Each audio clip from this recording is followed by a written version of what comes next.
وقت کی بھی کمی ہوتی ہے، مختصر سے ٹائم میں میلاد شریف کا مہینہ ہے، حضور علیہ الصلوۃ والسلام کی فضائل، آپ کی نعتیں، آپ کا مقام، اس کو بیان کرنا کسی انسان کے بس میں نہیں ہے۔ انسان اس کو بیان نہیں کر سکتا،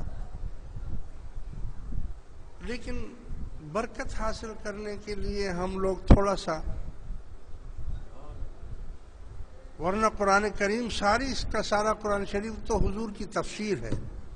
اگر حضور کی زندگی کو دیکھنا ہے تو قرآن کو دیکھ لو، بس قرآن جو قرآن کہہ رہا ہے یہ حضور کی زندگی ہے، آپ کی وہ ہے۔ مگر پھر بھی تھوڑا بہت اس میلاد شریف کے حوالے سے اگر ہم بات کریں تو ہم کس چیز کی بات کریں؟ اگر ہم رسول اللہ صلی اللہ علیہ وسلم کے اوپر سے شروع کریں، آپ کے موئے مبارک یعنی بال مبارک، اگر اس پر تفصیل سے گفتگو کی جائے تو کئی گھنٹے چاہیے۔ اگر ہم آپ کی آنکھوں پر بات کریں تو کئی گھنٹے لگ جائیں اور آپ کی نگاہوں کی بات ہی پوری نہ کر سکیں۔ آپ کی سماعت کی بات کریں، آپ کے کانوں کی بات کریں، آپ کے چہرے مبارک کی بات کریں، آپ کے حسن کی بات کریں،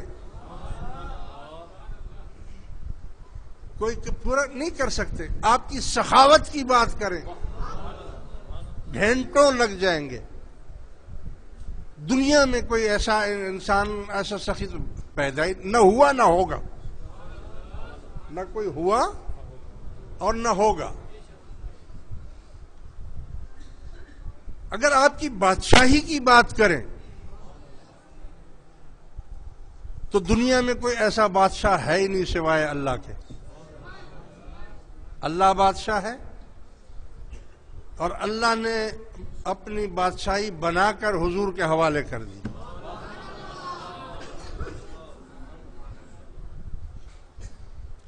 تو حکومت کس کی ہے؟ اللہ کی ہے۔